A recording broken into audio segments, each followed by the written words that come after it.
आप सभी का स्वागत है हमारे इस YouTube चैनल में। आज हम आप सभी लोगों के लिए इंटरमीडिएट 2024 का जो मॉडल पेपर जारी किया गया है बिहार बोर्ड के द्वारा, आज उसी के प्रश्न और उत्तर की बात हम लोग आज करने वाले हैं। आप सभी को पता है कि हमारे यहाँ जो बिहार बोर्ड का पैटर्न है उसमें केमिस्ट्री में कुल 70 प्रश्न दिए जाने हैं। आप देख रहे हैं इंटरमीडिएट एग्जामिनेशन 2024 मॉडल सेट। तो इंटरमीडिएट में जो है कुल 70 प्रश्न दिए जाने हैं, इसमें से 35 आपको बनाना है।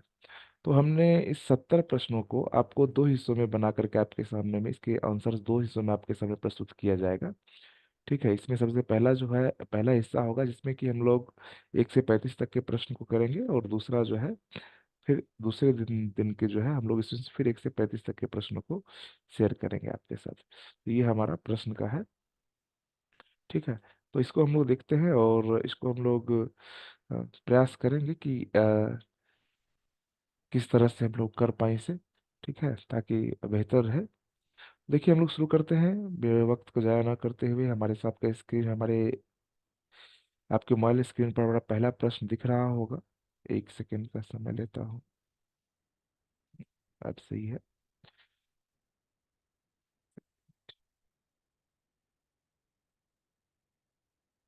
तो आपको 70 प्रश्न में से आपको बनाना कितना है, तो इन 70 प्रश्नों में से आपको बनाना है, जो प्रश्न आप बनाएंगे इन 70 प्रश्नों में से वो है कि 70 प्रश्न हमारे पास है। इन 70 प्रश्नों में आपको कुल 35 प्रश्न बनाना है। तो सबसे पहले हम शुरुआत करते हैं। देखिए, सबसे पहला प्रश्न है, यह हमारा ठोस अवस्था चैप्टर का प्रश्न है। और यह प्रश्न है कि हमें कह रहा है कि NaCl NaCl के रवा में Na+ और Cl- आयन से कितने Cl- आयन से घिरा रहता है। तो आपकी जानकारी के लिए बता दूं, इसका सही आंसर हमारा जो है, इसका सही आंसर होगा डी। यानी कहने का मतलब कि एक Na+ जो हमारा है वह, या फिर एक Cl- जो है, ये दोनों के कोऑर्डिनेशन नंबर 6 होते हैं। दोनों 6 6 आयनों से घिरे होते हैं। एक एडिशनल मैं आपको जानकारी यहाँ पर दे दूं कि आपको ध्यान रहे कि यह जो हमारे पास है, यदि यहाँ पर CsCl होता तो CsCl में हमारे पास 8:8 का रेशियो होता है। यदि यहाँ पर हमारे पास ZnS होता तो इसमें 4:4 का रेशियो होता है। और यदि हम जो बात कर रहे हैं NaCl की, तो NaCl में प्रत्येक Na+ आयन और प्रत्येक Cl- आयन एक दूसरे के चारों तरफ 6 6 आयन होते हैं। तो हमारा पहला जो प्रश्न है, इसका आंसर हमारा हो गया 6। चलिए, इसके हम पर चलते हैं दूसरे प्रश्न की तरफ। हमारा जो दूसरा प्रश्न है वह क्या है, देखिए दूसरा प्रश्न हमारा जो है यह रहा आपके मोबाइल स्क्रीन पे। और दूसरा प्रश्न हमारा है, ये कहता है एक दिया सलाई की ज्यामिति कैसी होती है। आप जानते हैं कि एक दिया सलाई की जो आकृति होती है वो घनाभ के समान होती है। घनाभ के कहने का मतलब कि यह जो है, इसकी आकृति घनाभ के समान होती है। ये घनाकार होता नहीं है, ये मोनोक्लिनिक नहीं होता है, ये टेट्रागोनल नहीं होता है। यह होता है ऑर्थोरोम्बिक, क्योंकि ऑर्थोरोम्बिक में A is not equal to B is not equal to C, and alpha equal to beta equal to gamma, and all of this equal to 90 degree होता है। तो आपका दूसरा प्रश्न इसका जवाब है ऑप्शन नंबर सी। चलिए फिर आगे बढ़ते हैं। हमारे पास जो अगला प्रश्न है वो रहा आपके स्क्रीन पर। देखिए, हमारा अगला प्रश्न क्या है। हमारा अगला प्रश्न है वो है N गोलों वाले सीमित पैकिंग में अष्टफलकीय रिक्तियों को क्या कहते हैं। तो यहाँ पर जिसका सही आंसर होगा N गोलों वाले सीमित पैकिंग में अष्टफलकीय रिक्तियों की संख्या। आपको हमेशा ध्यान रखना चाहिए कि जो हमारे पास ऑक्टाहेड्रल वाइड्स होते हैं, ऑक्टाहेड्रल वाइड्स की संख्या होती है N के बराबर, और टेट्राहेड्रल वाइड्स यानी चतुष्फलकीय रिक्तियों की संख्या होती है N के दोगुनी। तो हमसे क्वेश्चन पूछ रहा है अष्टफलकीय रिक्तियों की संख्या क्या होती है। तो हमारा जो सही जवाब है वो हो जाएगा N, सॉरी ये भी गलत होगा, ये भी गलत होगा, ये भी गलत होगा। और मैंने क्या कहा, octahedral voids, number of octahedral voids equal to N। Therefore ये हमारे पास N सही जवाब होगा। चलिए फिर आगे बढ़ते हैं और हमारे अगला प्रश्न हमारा इंतजार कर रहा है। हमारा अगला प्रश्न जो है वो है, 1 सेकेंड, निम्नलिखित में किस प्रकार की दोष में रवा के घनत्व में कमी आती है। Which of the following types of defects cause A decrease intensity of crystal, कि निम्नलिखित में किस प्रकार के दोष में रवा के घनत्व में कमी आती है। तो आपको पता है इसका जो सही आंसर होगा वो हमारा कौन सा हो जाएगा। तो हमारे पास इसका सही आंसर है वो है बी। पता है आपको कि शॉटकी दोष या स्कॉटकी दोष में क्रिस्टल के घनत्व में कमी आती है। हमारा जो सही आंसर है वो कौन सा है, वह है ये है जो हमारा ऑप्शन हो जाएगा ऑप्शन नंबर बी। ठीक है, मैं इसको हाईलाइट कर दे रहा हूँ। चलिए तो आप लोग नोट कर लिया करेंगे। प्रश्न संख्या 5, निम्नलिखित में कौन आदर्श विलेन बनाता है। आप सभी को पता है कि आदर्श विलेन बनाने की बात जब यहाँ आती है तो जब समान नेचर का होता है तो वह आदर्श विलेन बनाता है। और आप यहाँ गौर करेंगे, हम यहाँ देख रहे हैं कि यह बेंजीन और टोल्यूइन दोनों एक जैसा है तो यह आदर्श विलेन बनाता है।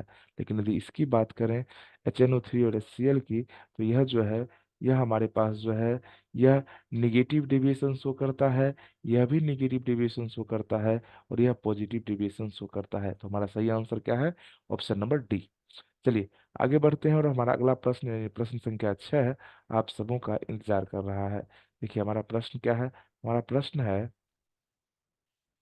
कि 0.1 H3PO4 विलयन की सामान्यता क्या होती है। सामान्यता कहने का मतलब नॉर्मलिटी, और आपको पता है कि नॉर्मलिटी का फॉर्मूला होता है N = M × X।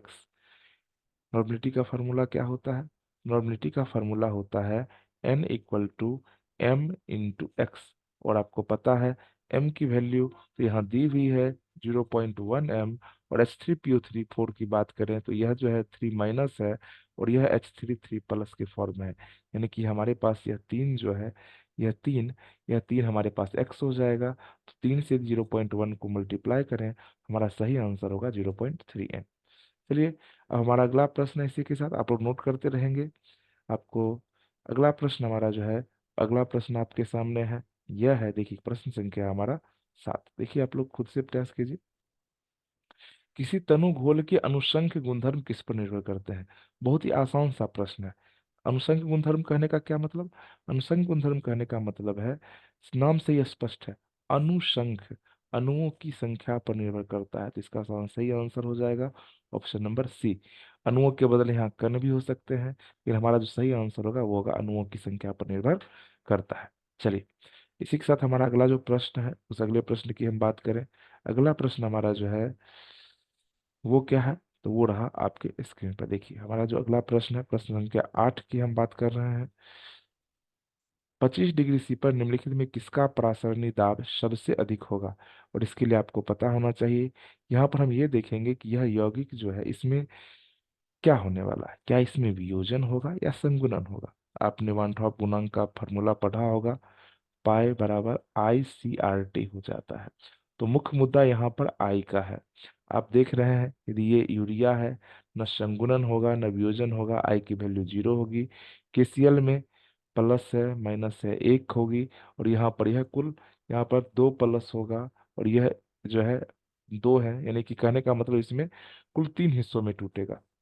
तो स्वाभाविक रूप से सबसे अधिक परासरण दाब आई का मान अधिक होने के कारण किसका होगा, ए का होगा। चलिए अब चलते हैं अपने प्रश्न पर और आगे बात करते हैं। हमारा जो अगला प्रश्न है इसकी बात कर लेते हैं हम लोग। एक फैराड की विद्युत धारा को, एक सेकंड पिछला ड्राइंग क्लियर कर दो। हाँ, एक फैराड की विद्युत धारा को किसी अम्ल के तनु घोल से प्रवाहित करने पर एसटीपी पर कितना हाइड्रोजन गैस का आयतन मुक्त होता है। देखिए आपको पता है कि यदि किसी भी कोई भी गैस हमारा या कोई भी पदार्थ है तो उसका जो मुक्त आयतन होता है, यानी 1 फैराड यदि किसी पर आरोपित करोगे तो इसके द्वारा 1 ग्राम तुल्यांक जो है वह मुक्त होता है। तो 1 ग्राम तुल्यांक कितना होगा, हाइड्रोजन के लिए जो मोलर मास होता है वही ग्राम तुल्यांक के बराबर होगा। इसका मतलब 1 ग्राम, और आपको मालूम है कि 1 ग्राम का एसटीपी पर जो आयतन होगा वो 22,400 ml होगा। 22,400 ml बराबर होता है 22.4 लीटर। और इसको हम लोग कह सकते हैं यह क्या हो जाएगा हमारा, यह हो जाएगा हमारे पास 22.4 लीटर कहिए, और यह जो हमारा 22.4 लीटर है यह 1 ग्राम के इक्वल होगा। चलिए तो प्रश्न संख्या 9 का सही आंसर क्या है, ए। चलिए आगे बढ़ते हैं और आगे हमारे पास जो है अगला हमारा जो प्रश्न है वो भी आपके सामने है। और मैं प्रयास करता हूँ पहले सबका आंसर बता दूं, फिर डिस्क्रिप्शन के लिए फिर बाद में हम लोग करेंगे। चलिए प्रश्न संख्या 10, तनुता बढ़ाने पर किसी विद्युत अपघट्य घोल का मोलर चालकता क्या होता है? तो तनुता बढ़ाने पर मोलर चालकता में जो है वृद्धि होती है। तो तनुता घटाने पर क्या होता है? बढ़ाने पर किसी विद्युत अपघट्य घोल का मोलर चालकता बढ़ता है। चलिए, अब इसके बाद हमारे पास जो अगला प्रश्न है वो भी आपके सामने ये रहा। देखिए, हमारा अगला प्रश्न कहाँ है? अगला प्रश्न हमारा है, एक इलेक्ट्रोड का मानक इलेक्ट्रोड ऑक्सीकरण विभव, एक इलेक्ट्रोड का मानक ऑक्सीकरण विभव +0.763 है, और आपसे मानक अवकरण विभव पूछ रहा है। आपको पता है कि अवकरण विभव और मानक ऑक्सीकरण विभव, इन दोनों के जो वैल्यू होते हैं ये परस्पर क्या होंगे? ये परस्पर बराबर होते हैं, लेकिन चिन्ह विपरीत होता है। तो यह प्लस है तो क्या हो जाएगा हमारा आंसर? माइनस में होगा। हमारा सही आंसर है सी। ठीक है, क्योंकि ऑक्सीकरण विभव और अवकरण विभव के मान परिणाम में बराबर होते हैं, और इसका यह जो होता है वह क्या कह सकते हैं, इसका चिन्ह विपरीत होता है। चलिए आगे बढ़ते हैं, हमारा अगला प्रश्न भी आपके सामने है, और हम देख रहे हैं प्रश्न संख्या 8। और यह हमारे पास देखिए, सॉरी, प्रश्न के 12 की हम बात कर रहे हैं। अब कोलराश के नियम को याद करें। हमसे पूछा जा रहा है कि आप ये बताइए कि यह लेमडा इन्फिनिटी NaCl किसके बराबर होता है? आपको कोलराश का नियम याद होगा कि अनंत अनंतता पर किसी विद्युत अपघट्य विलयन की मोलर चालकता उसके धनायनों ऋणायनों के आयनिक चालकता के योग के बराबर होती है। तो हमारे पास इसका हो जाएगा 12 का सी नंबर ऑप्शन। चलिए, इसके बाद हम आगे बढ़ते हैं। 12 का सी है। प्रश्न संख्या 13 की ओर। प्रश्न संख्या 13 कहाँ है? इसमें देखिए हम लोग, तो प्रश्न संख्या 13 हमारे पास यहाँ रहा। देखिए, एक सेकेंड लगता है यह प्रश्न संख्या 13।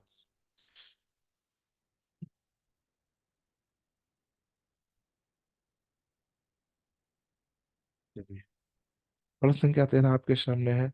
निम्नलिखित में कौन द्वितीयक सेल है? द्वितीयक सेल किसको कहते हैं? देखिए, द्वितीयक सेल की हम बात करें, द्वितीयक सेल कहने का क्या मतलब? द्वितीयक सेल कहने का मतलब रिचार्जेबल बैटरी। अंग्रेजी में इसे कहते हैं हम लोग, अंग्रेजी में क्या कहते हैं? अंग्रेजी में कहते हैं सेकेंडरी सेल, लेकिन इसका कहने का मतलब होता है कि यह रिचार्जेबल बैटरी है। आपको पता है, इसमें से केवल लेड स्टोरेज बैटरी ऐसा है जिसे हम रिचार्ज कर सकते हैं। तो इसका आंसर हो जाएगा द्वितीयक सेल लेड स्टोरेज बैटरी। यह हमारा प्राथमिक सेल है, यह भी प्राथमिक सेल है। चलिए आगे बढ़ते हैं। हमारा जो प्रश्न है,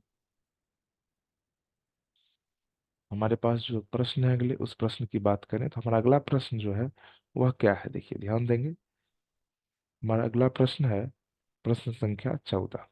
और प्रश्न संख्या 14 कहता है कि किसी ताप पर वेग स्थिरांक निर्भर करता है। आप सभी को पता है वेग स्थिरांक किस पर निर्भर नहीं करता है। हमारा जो वेग स्थिरांक है यह सांद्रण पर निर्भर नहीं करता है, यानी यह के निर्भर करता है ताप पर। तो 14 का आंसर हमारा हो गया ए। चलिए, इसी वेग स्थिरांक से जुड़ा हुआ एक और प्रश्न हमारा आगे है। प्रश्न संख्या 15 हमें नीचे दिखाई दे रहा है, और वह कहता है कि प्रथम कोटि की अभिक्रिया के लिए वेग स्थिरांक की इकाई होती है। देखिए, प्रथम कोटि की अभिक्रिया के लिए आपको पता है कि प्रथम कोटि की अभिक्रिया के लिए जो वेग स्थिरांक की इकाई होती है वह होता है प्रति सेकंड या प्रति समय। तो प्रति सेकंड जो है यह प्रति समय हो जाएगा। तो 15 का आंसर आ गया बी। देखिए, इसका हमारा अगला प्रश्न भी दिख रहा है, हम इस पे भी आगे आते हैं, ध्यान देंगे। हमारा अगला प्रश्न है, वो है किसी अभिकारक के सौंदर्य को दुगुना कर दिया जाए। प्रश्न को ध्यान से समझेंगे। अगर अभिकारक के सौंदर्य को, क्या कह रहा है? यह प्रश्न कह रहा है कि अगर अभिकारक के सौंदर्य को, आरंभिक सौंदर्य को दुगुना कर दिया जाता है तो अर्ध आयु भी दुगुनी हो जाती है। हमें अभिक्रिया की कोटि बताना है। तो कौन सी ऐसी कोटि है जिसमें कि यदि हम बात करें कि आरंभिक सौंदर्य को दोगुना करेंगे तो यह भी दोगुना हो जाएगा? इसका आंसर होगा हमारा शून्य। जो कि आप जानते हैं, शून्य कोटि के लिए टी हाफ बराबर होता है A0/2 के। चलिए आगे बढ़ते हैं। हमारे पास अगला प्रश्न भी सामने है, और यह हमारे पास प्रश्न संख्या 16 से हम लोग आ गए हैं 17 की तरफ। प्रथम कोटि की अभिक्रिया के लिए निम्नलिखित में कौन सही है? देखिए बहुत सिंपल प्रश्न है और थोड़ा सा कॉन्सेप्चुअल प्रश्न है। आपको ध्यान ये देना है और आपको ध्यान रखना पड़ेगा कि जो भी टी हाफ यानी अर्ध आयुकाल होता है वह समानुपाती होता है ए यानी प्रारंभिक सांद्रण। एक सेकंड, इसे थोड़ा और सही कर दिया जाए। यह क्या होता है, यहाँ जो टी हाफ आप देख रहे हैं, ये प्रत्येक टी हाफ समानुपाती होता है ए टू दी पावर, हमारे पास जो ये क्या हो जाएगा, तो हमारे पास यह जो समानुपाती होता है वो ए टू दी पावर 1/, एक second, 1/a to the power n-1 के। और स्वाभाविक है कि यदि आप यहाँ बात करेंगे तो 1 और 1 जीरो हो जाएगा। और ऐसे कंडीशन में हमारा जो यह ए का कंडीशन आ रहा है यह क्या हो जाएगा, टी हाफ समानुपाती हो जाएगा a टू दी पावर 0 के। यह क्या है, यह a टू दी पावर 0, और आपको पता है a टू दी पावर 0 = 1। आप हमेशा ध्यान रखें कि प्रथम कोटि अभिक्रिया का जो अर्धायु होता है वह विकारक के संदर्भ पर निर्भर नहीं करता है। हमारे 17 का आंसर हो जाएगा सी। 17 का आंसर क्या हो जाएगा, इसका आंसर हमारा हो जाएगा सी। तो हमारे पास जो सही आंसर है वो कौन सा है, सी नंबर। चलिए हमारे पास प्रश्न संख्या हम 18 पे आ रहे हैं। प्रश्न संख्या 18 हमें क्या कह रहा है, जरा ये देखिए। प्रश्न संख्या 18 कह रहा है अधिशोषण वह घटना है, या आप भी जानते हैं अधिशोषण क्या है। तो अधिशोषण वह घटना है जिसमें कोई पदार्थ क्या होता है, तो आपको पता है अधिशोषण में क्या होता है। अधिशोषण में कोई एक पदार्थ है वो दूसरे पदार्थ की सतह पर जमा हो जाता है। तो 18 का हमारा क्या हो जाएगा, ए हो जाएगा। चलिए अगला प्रश्न आपके सामने है। ठीक है, हमारा प्रश्न है,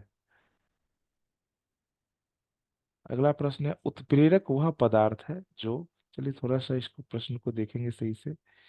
उत्प्रेरक के बारे में पूछा जा रहा है। उत्प्रेरक वह पदार्थ है जो प्रतिफल के समय सांद्रण को बढ़ाता है। ठीक है, इसके बाद हमारे पास है अभिक्रिया के समय स्थिरांक को बदल देता है, समयावस्था प्राप्त करने के समय को घटा देता है। ध्यान दीजिएगा यहाँ पर जो सही आंसर है, यानी कि आपके पास जो प्रश्न है उत्प्रेरक के बारे में, उत्प्रेरक वह पदार्थ है, क्या करता है उत्प्रेरक, तो उत्प्रेरक क्या करता है, समयावस्था प्राप्त करने में समय को घटा देता है। तो हमारे पास जो प्रश्न था हमारा, यानी कि प्रश्न संख्या हमारा कौन सा है, ये हमारा प्रश्न संख्या है, प्रश्न संख्या 19 का सही आंसर हमारे पास है सी। तो हमारे पास प्रश्न संख्या 19 का सही आंसर कौन सा है, प्रश्न संख्या 19 का सही आंसर है सी। ठीक है, चलिए आगे बढ़ते हैं। हमारा अगला प्रश्न भी आपके सामने है। देखिए अगला प्रश्न क्या कह रहा है, देखते हैं अगले प्रश्न को भी हम लोग। अगला प्रश्न हमारे सामने है और ये कह रहा है लायोफोबिक कोलाइड का के अस्थायित्व का कारण क्या होता है। इसका सही आंसर क्या होगा ये देखते हैं। तो लायोफोबिक कोलाइड के स्थायित्व का कारण होता है इसके कणों का आवेशित होना। चूंकि दोनों की प्रकृति समान नहीं होती है, तो कण यदि आवेशित होंगे तो स्वाभाविक रूप से उनका जो है आकर्षण पाया जाएगा। चलिए हमारे पास अब प्रश्न संख्या 20 के बाद हम आगे बढ़ते हैं। हमारे पास है ये प्रश्न संख्या 21। गोल्ड संख्या यानी कि स्वर्ण संख्या किससे जुड़ा होता है। आपको पता है स्वर्ण संख्या की परिभाषा में कहा जाता है रक्षी कोलाइड की वह मात्रा, और रक्षी कोलाइड हमेशा क्या होता है, लायोफिलिक कोलाइड। प्रोटेक्टिव कोलाइड क्या होता है, लायोफिलिक कोलाइड होता है, द्रवस्नेही कोलाइड होता है। 21 का हमारा आंसर हो गया ए। चलिए हम आगे बढ़ते हैं प्रश्न संख्या 22 की ओर। प्रश्न संख्या 22 हमारा कह रहा है कि सल्फाइड अयस्कों का सांद्रण किस विधि से, सल्फाइड अयस्कों को प्रायः सांद्रित किया जाता है। आपके पास प्रश्न संख्या 22 है, सल्फाइड अयस्कों को सांद्रित किया जाता है। तो आपने पढ़ा होगा सल्फाइड अयस्कों के सांद्रण की जो विधि है वह विधि है फैन उत्प्लावन विधि। ठीक है, यह सांद्रण की विधि नहीं है, यह जो है प्रगलन है। यह दो सांद्रण की विधि है, यह ऑक्साइड और कार्बोनेट के लिए यूज होती है। सही आंसर हमारा है फेनोल्फथालीन विधि, तो आप लोग मार्क कर लेंगे। कुछ प्रश्न संख्या 22 का आंसर हमारे पास हो जाएगा, और ये 22 का आंसर हो जाएगा ए। चलिए आगे बढ़ते हैं हम लोग। हमारे पास अगला जो प्रश्न हमारा है, ठीक है, उसकी भी हम बात कर लें। चलिए प्रश्न संख्या 23 की बात करें। निम्नलिखित में किस धातु का निष्कर्षण जटिल निर्माण विधि द्वारा होता है। जटिल निर्माण विधि द्वारा जो निष्कर्षण होता है वह मुख्य रूप से सिल्वर का होता है, क्योंकि सिल्वर एक अक्रिय धातु है। और सिल्वर का जो निष्कर्षण होता है इसमें क्या करते हैं कि जिंक धातु का इस्तेमाल करते हैं, और वह जिंक जो है अशुद्धियों के साथ अलग हो जाता है, यह प्रक्रिया मैक ऑर्थर विधि कहलाती है। तो हमारे 23 का आंसर क्या हो जाएगा, प्रश्न संख्या बी। चलिए, फिर ऑप्शन नंबर बी नोट कर लीजिएगा। 23 का ऑप्शन क्या हो गया हमारे पास, बी, मार्क कर लीजिएगा। आगे बढ़ते हैं। आगे हमारे पास है प्रक्षेत्र शोधन विधि का उपयोग किया जाता है। प्रक्षेत्र शोधन विधि या इसको हम लोग सॉरी क्षेत्र शोधन विधि या मंडल परिष्करण कहते हैं।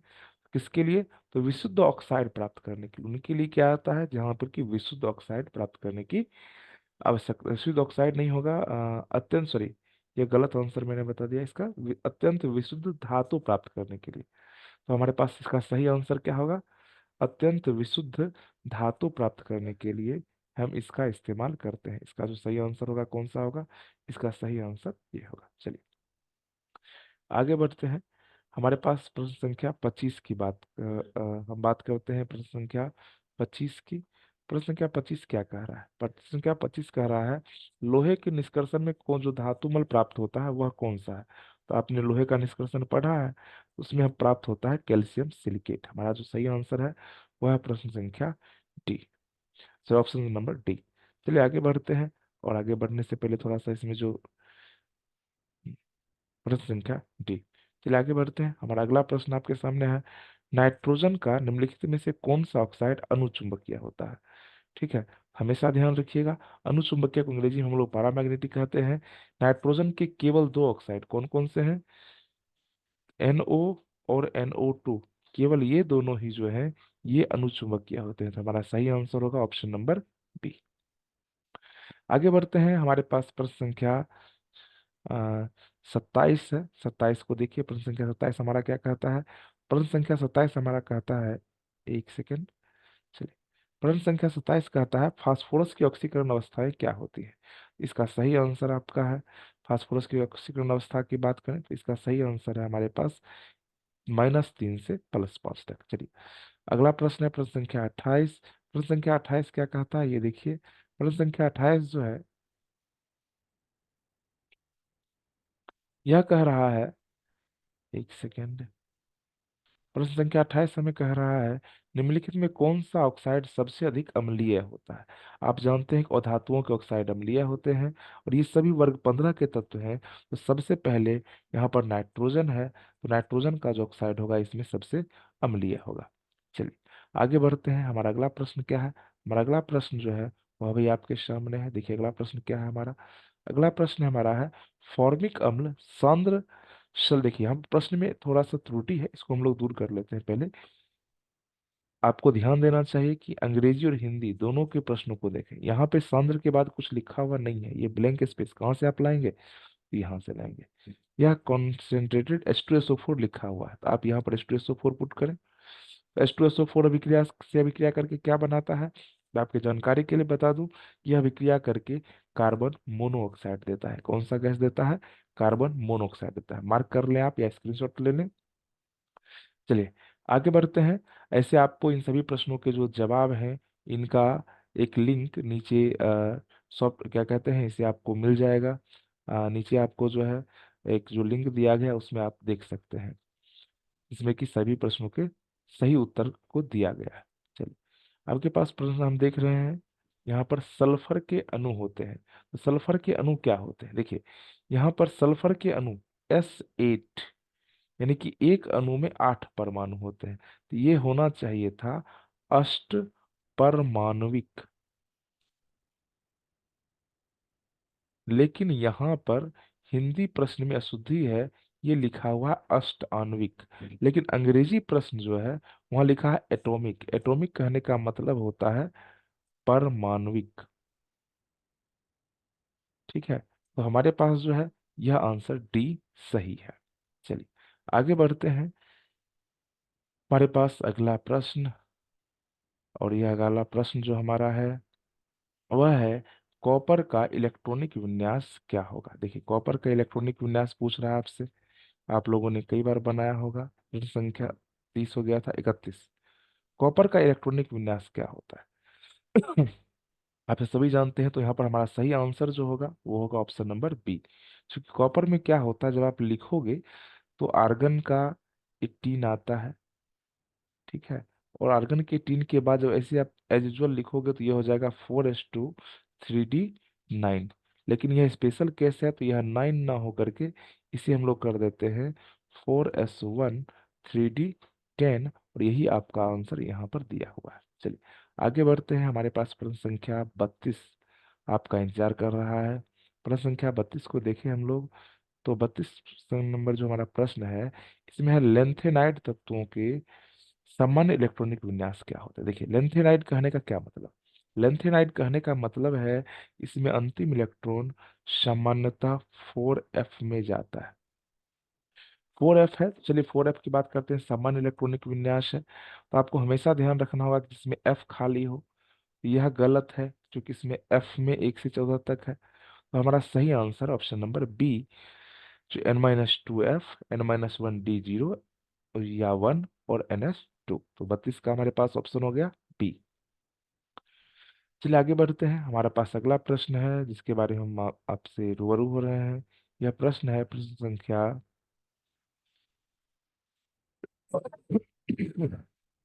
33। प्रश्न संख्या 33 आपका क्या कहता है। प्रश्न संख्या 33 बहुत सिंपल सा प्रश्न है।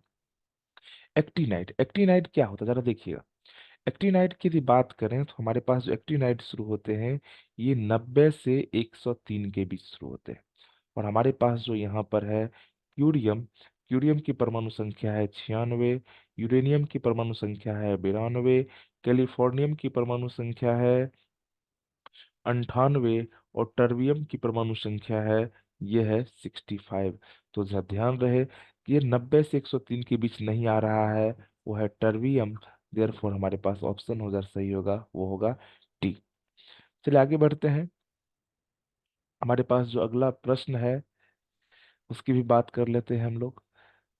और ये है निम्नलिखित में कौन प्रतिचुंबकीय है। प्रतिचुंबकीय कहने का मतलब कि जिसके पास डायमैग्नेटिक, डायमैग्नेटिक मतलब अयुग्मित इलेक्ट्रॉन का न होना।